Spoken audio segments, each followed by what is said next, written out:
Bonjour à tous et bienvenue sur Alpha Perf.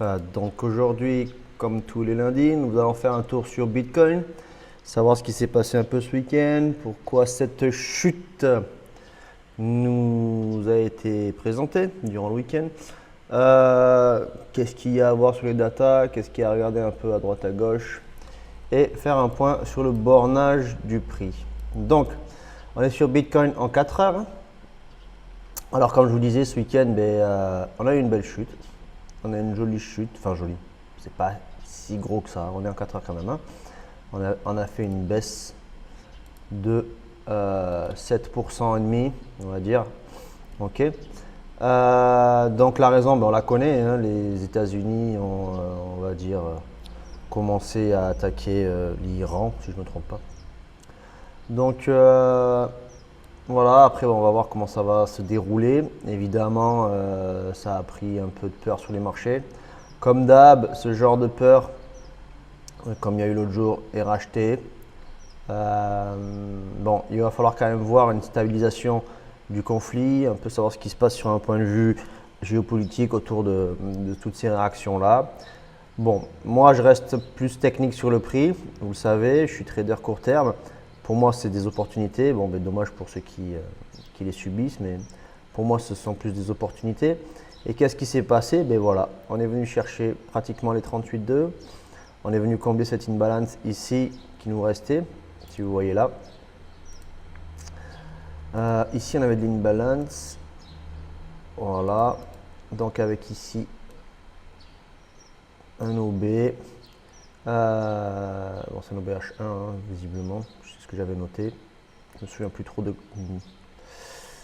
ceci. Mais bon, enfin, voilà, on est venu chercher des points techniques intéressants.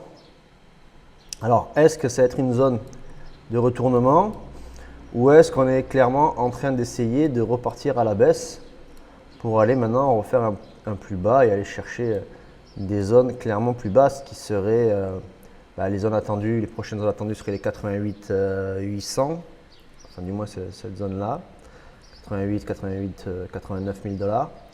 Puis un retest de cette trend qui nous amènerait vers les 83 000 $, suivant après le timing qu'on prend, on va dire qu'elle nous amènerait. On pourrait la retracer à 61,8, donc ça fait loin dans le temps, hein. On pourrait la retracer à 61,8 et venir la retester là, mais ça fait loin dans le temps. Ça ferait vraiment une price action très longue et très chiante, ce qui serait possible, hein, ok, pour après repartir ou breaker une bonne fois pour toutes. Mais ça, je spécule pas ce genre de choses, c'est beaucoup trop de temps pour moi. Donc, qu'est-ce que je vois à part ça? Pas grand-chose de plus à moyen long terme. Pas grand-chose de plus. Un point d'intérêt donc qu'on est venu chercher, qui est assez intéressant à mon avis.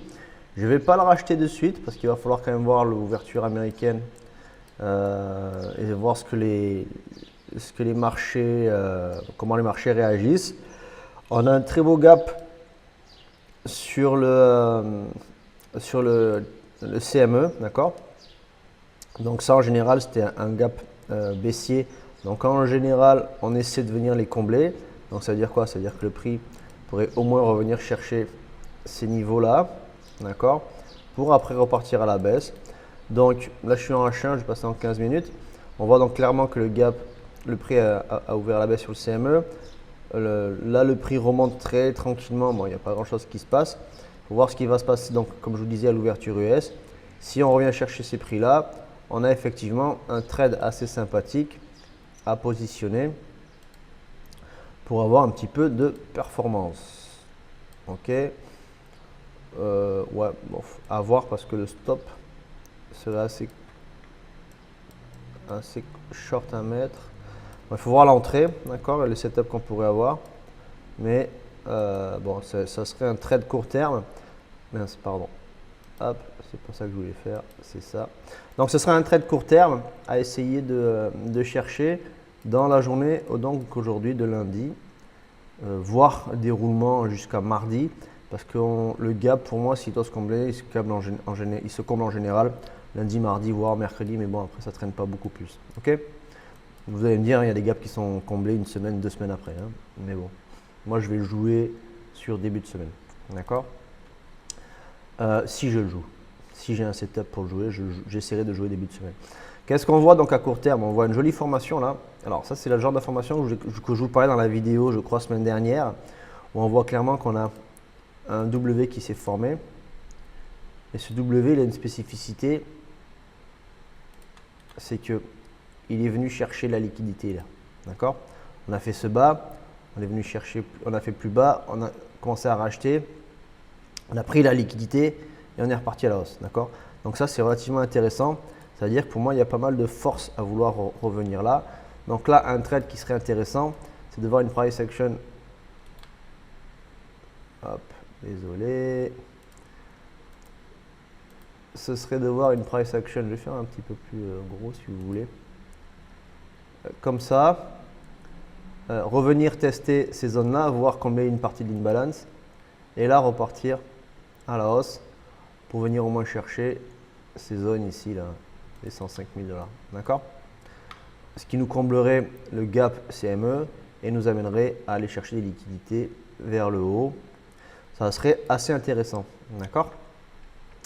Et là, le trade serait bon, disons qu'on cherche une entrée dans cette imbalance là. On cherche un minimum de prendre la zone des 103 000. Je mettrai mon stop ici. Voilà, on a un ratio de 4, 4,3, enfin 4,30. C'est intéressant. Si on arrive à rentrer là, qu'on voit qu'on a une price action qui nous révèle une petite hausse du prix, ça peut être intéressant. Après, attention, après ce genre de mouvement fort à la baisse, le V-bottom peut se faire aussi. Donc, on n'est pas obligé de venir retester. Et là, on pourrait repartir à la hausse facilement. Alors, attention, je ne vous dis pas OK, je suis haussier, parce que ça reste des rebonds techniques. Là, il va falloir vraiment voir la réaction des ouvertures du marché américain et savoir un peu tout ce qui va se passer. Et pendant la journée et demain, hein, il va encore y avoir des annonces à droite à gauche, ça on peut être sûr. Donc voilà, il faut regarder ça. Il va falloir rester assez focus, je pense, sur les informations générales qu'on peut avoir sur la macro et la géopolitique. Ok? Donc les zones sont claires. Hein. On a cette zone d'intérêt là qui est une zone d'intérêt assez long terme. Donc qu'on est allé chercher, qu'on peut revenir tester. Il faut voir si on la tient ou pas. D'accord? Ensuite, on a évidemment de la liquidité au-dessus là. En bas, je ne pense pas qu'on en ait beaucoup. Donc on va aller voir maintenant un peu les data. D'accord? Donc niveau data, donc ça c'est la liquidation. C'est ce qu'on vient de regarder sur le prix en direct. Je vais mettre direct en 3 jours. Ça rame un peu. Voilà. On a la liquidité à aller chercher en haut, comme je vous ai dit, jusqu'aux 108 000 $, ce qui ramène à un trade qui pourrait nous amener jusqu'à ces niveaux-là, voire reprendre cette trend ici, d'accord? Hop là, j'essaie d'être un peu… Attention, hein, c'est vraiment… je mets l'entrée là, mais ça peut être là. Hein. Voilà, vous voyez, ça nous amènerait à reprendre cette trend. Ça serait vraiment une jolie price action avec un peu de volat, sachant que cette semaine, il va y avoir, je pense, un petit peu de volatilité sur le prix. On a quelques infos, on a quelques news. On a l'indice manufacturier aujourd'hui. Demain, on a un discours de Powell. Là, ça peut être un peu assez intéressant. De la volate, ok. Ça, c'est de la volate qui pourrait nous amener au comblage des gaps et retest bas. Enfin, voilà. Là, il va falloir un peu jongler avec ces news et être assez réactif, je pense, savoir tourner sa chemise très rapidement. Ok. Jeudi, bon, on a l'implement claim comme d'hab. Et vendredi, on a quoi? Le Core PCE Price Index. Donc ça aussi, pas mal de volate. On risque d'avoir de la volate un peu toute la semaine. Donc, qu'est-ce que ça montre? Ça montre que le prix, il allait chercher des plus bas, aller chercher des zones d'intérêt, on va dire, assez long terme. Et on peut repartir tranquillement à la hausse. Une hausse pas vraiment soutenue, ça serait une hausse sur les contrats. Donc moi, je vais un peu jouer ça, ok, sachant que on a aussi la possibilité, vous voyez, je ne sais pas si vous vous souvenez, j'avais tracé une zone de range. Ils sont où les ranges là? J'avais tracé une zone de range qui était ici, ok, qu'on pourrait très bien travailler. Vous voyez, on l'a briqué. Donc excès baissier, on réintègre et on pourrait très bien travailler ce range pendant un bon moment, notamment pendant tout le temps des conflits, avant de sortir, d'accord? À la hausse ou à la baisse, il n'y a aucun problème, on peut sortir à la baisse aussi, hein. D'accord? Voilà, moi je pense que je vais me, là pour moi on est sur un bas de range, donc sur un point de vue technique, c'est ce genre de choses que je vais aller long, d'accord? J'ai quand même des invalidations qui sont claires. Il faut bien gérer votre risque, mais pour moi, je fais juste vite fait pour vous montrer, sans condition d'entrée, j'arrive à entrer ici, voilà, on est pile bas de range. Allez, je protège juste ce bas là, je vise le haut de range, sans excès haussier, j'ai un ratio de 3, c'est intéressant. Okay. Maintenant, gérez bien votre risque, ça peut être un trade à mettre sur un sous-compte. On rentre tout simplement techniquement le bas de range et puis on y va. D'accord? Vous avez loupé l'excès baissier, il n'y a pas de problème. En plus, il était sur une belle zone de 38,2 qui là c'était vraiment une belle entrée. Ici, bon, on l'a pas touché, on n'y est pas allé, mais c'était quand même une très belle entrée. Ok? Mais voilà. Par contre, maintenant, si ici on rejette et qu'on vient rechercher ça et qu'ici on peut venir chercher plus bas. Hein. Plus bas, c'est les 50. Voir les 61,8. Hein. D'accord? Donc là, il va falloir, je veux dire que si jamais le prix refuse la réintégration de ce range-là, alors le range peut être un petit peu plus bas si vous le souhaitez. Hein. On peut partir d'ici, tac. Il y en a qui vont le mettre là. Hein. Ok. Ça, c'est un peu à sa manière. Hein. Mais bon, on est dans un niveau comme d'hab. Hein. Je ne donne pas des prix pile, je donne des niveaux. On est dans le niveau des 100 à 101 000 $. Voilà, c'est très propre. Il va falloir surveiller cette réintégration-là. D'accord? Si on la garde, si on la soutient, si on part à la hausse, voilà, il y a des trades intéressants à faire ici. Ok? Désolé, j'ai eu un peu bifurqué sur ça. Donc, ça fait quoi? Ça nous amène à de la liquidité qu'on aurait allé à chercher jusqu'aux 108 000 $. En bas, on n'a pas grand-chose, du moins en 3 jours. On va regarder dans une semaine. On va regarder dans une semaine. Une semaine, c'est pareil. Hein. Il n'y a plus rien en bas, on a séché ce qu'il y avait pour l'instant ici. Là, il y a visiblement des gens qui sont rentrés en short puisqu'on a de la liquidité qui s'est positionnée là. Vous voyez, on va jusqu'à 108, même 100, 109, 110 000 $. Ok, intéressant. Donc, on va regarder aussi les Open Interest et Funding. Qu'est-ce qu'on voit ici? Donc là, je suis en 15 minutes, on va se mettre en 1 heure. On va se mettre en 1 heure. Donc là, on a eu une grosse baisse de l'Open Interest, d'accord? Enfin grosse. On a eu une baisse de l'Open Interest ici, avec des funding plutôt baissiers, ici haussier. Donc baisse de l'Open Interest plus baisse des funding, c'est fermeture de longue, ok? Ici, on a eu continuation de la baisse des Open Interest avec la hausse des funding, ça sera plutôt une fermeture de short. Donc là, il y a eu de la fermeture de contrat clairement hein, dans tous les sens. Et ici, là, ça c'est intéressant. Enfin, intéressant. Là, ce bas-là a été racheté, d'accord? Là, on a une belle hausse de l'Open Interest avec un beau pump ici. Alors le pump, vous allez voir, il est un peu plus voyou. Là, on a une hausse de l'Open Interest avec une hausse des funding. Là, donc là, beaucoup de longs qui s'ouvrent, d'accord? Et là, gros pump. Après, vous comprenez de suite, hein, regardez là, liquidation, d'accord? Donc, gros pump de l'OI avec grosse baisse des funding, donc grosse ouverture de short, là. Ouverture de short qui est sur la liquidation des longues qui sont, rentrées là, quoi, d'accord? Là, les longues, ils sont de suite, bam, ils se sont fait liquider. Les gens sont rentrés là, ont mis le stop ici, certainement là, ok? Et direct, tout le monde s'est fait liquider ici. Donc, ça veut dire quoi? Ça veut dire qu'on a laissé les gens rentrer en longue, on les a liquidés. Maintenant, il n'y a plus grand monde, on repart. Et là, on a des funding qui sont bas, qui sont négatifs, d'accord? Donc c'est vraiment intéressant, ça veut dire que le marché va chercher à être short. Donc un marché short, ça veut dire qu'on va le pousser à la hausse. On devrait le pousser à la hausse. On voit que le CVD a envie de se retourner. Rien de validé, c'est du 1 heure. Hein.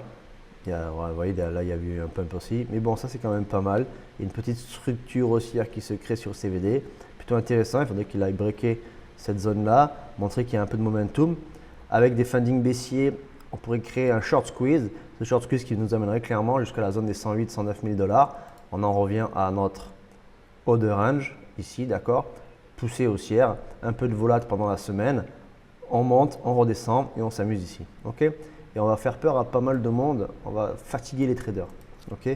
Surtout que là, on va fatiguer les holders parce que les holders, depuis ça là, ils voient tous un Bitcoin à 150 000 $. Sauf qu'avec les conflits, on vient de passer en dessous de 100 000 $. Là, il y a du monde qui va stresser. Sachant que Ether a pris une grosse branlée aussi. Enfin, pardon pour le mot, pour la branlée. Mais Ether est vraiment pas beau. Hein. Il s'est fait éclater. On est en dessous de 2200. Là, on est juste à 2200 $. On est presque arrivé à 2000. Là, c'est pareil, ça peut être un joli piège. Hein. On vient ici, on fait peur. Tout le monde dit allez, c'est la guerre, on va chercher plus bas. Et on revient chercher tranquillement sans rien dire à personne les 2900, 3000 $. Ok. Qu'est-ce qui s'est passé sur les wedges? Alors là, voilà, là c'est quelque chose qui va confirmer un peu pas ma prédiction, mais ma manière de voir le marché aujourd'hui. On est sur les wedges en 15 minutes. Qu'est-ce qu'on voit? On voit qu'ici, les wedges ont racheté. Ok. Elles rachètent toujours là. Les wedges achètent tout ce mouvement. Alors en fait, tout le monde achète ce mouvement, d'accord. Les retails sont aussi en train d'acheter ce mouvement. Et les micro-wedges le rachètent aussi. Ils le rachètent depuis ici, d'accord. Donc c'est vraiment eux qui auraient créé cette manipulation. Eux la suivent, eux l'ont soutenue. Eux ont acheté fortement ici. Et là, d'un coup, ils se sont mis à vendre. Vous voyez, là, les retails, ils ont fait la connerie, pardon. Ils ont fait le faux pas de vendre cette partie-là du mouvement. Ça veut dire qu'ils sont en train de perdre confiance. Et là, il peut y avoir des gros achats, prise des liquidités, prise des stops et c'est parti à la hausse. Okay. Donc, c'est relativement intéressant comme mouvement. Et comme je vous ai dit, quand c'est des mouvements, je vous l'ai dit déjà la semaine dernière, quand ce sont des mouvements de news comme ça, ils sont souvent retracés à 100%. Donc, n'hésitez pas de vraiment suivre ce qui peut se passer sur les news. N'ayez pas peur, vous ne faites pas piéger, vous êtes des traders court terme. D'accord. Sur le Discord, il y a des participants qui m'ont dit il y a quelques semaines, quelques jours, ouais, j'attends un Bitcoin dans la zone des 95 000 $. Bon, mais ce n'est pas demain la veille, il va falloir que je change de stratégie. Peut-être que la stratégie des 95, elle viendra parce que 95, on est bientôt. Aujourd'hui, là, il y a des gens qui voyaient le Bitcoin, comme je vous disais, à 150. On est à moins de 100. Il n'y a pas de problème. On est trader court terme. On est là pour prendre des opportunités. Chaque mouvement est une opportunité. Moi, j'ai pris cette hausse, j'ai shorté la baisse ici. J'ai fermé en dessous de ces bas-là. Voilà, là, j'ai mangé bien, quoi, bien comme il faut. Et il y a des opportunités tout le temps. Vous voyez, ici, la perf que je fais là, on va dire que c'est plusieurs SMIC. Et c'est rien qui se passe, quoi. C'est juste de l'opportunité court terme. On est là pour trader, on est là pour voir le marché, voir ce qu'il peut nous donner comme autre opportunité, se préparer à les mettre en place et à les attendre pour rentrer quand on a besoin, gagner notre bille et puis terminer, quoi. Moi, j'attends pas un Bitcoin à 250 000 $ pour faire de la thune, ni un Bitcoin à 50 000. Okay. J'attends vraiment des mouvements. Et ça, c'est des mouvements qui sont pour moi attendus, que je vais voir développer et je vais trouver des setups et je vais trouver des zones d'intérêt avec des setups dedans pour rentrer et de suite essayer de faire de la performance. Ok. Donc voilà. Donc si vous avez aimé la vidéo, si vous aimez ma manière de trader, suivez-moi sur le Discord. Croyez-moi, ceux qui me suivent aujourd'hui seront récompensés demain. Comme je l'ai dit dans ma dernière vidéo et je vais le dire à plusieurs reprises, pas mal de choses vont se passer sur Alpha Perf. Donc likez la chaîne, likez la vidéo, venez sur le Discord, partagez, parlez d'Alpha Perf autour de vous, en bien ou en mal. Bien sûr, en bien, ça serait beaucoup mieux. Et si vous avez des choses en mal à dire, laissez des commentaires. Moi, je suis là pour aussi m'améliorer, d'accord. Je sais trader, mais je ne suis pas une grande star de YouTube, et loin de là. Et je ne suis pas là pour ça. Mais je suis preneur de tout commentaire, histoire d'évoluer, parce que j'adore évoluer et c'est tous les jours qu'on le fait. Voilà, allez, bon trade à tous. Be safe and follow. Ciao, ciao.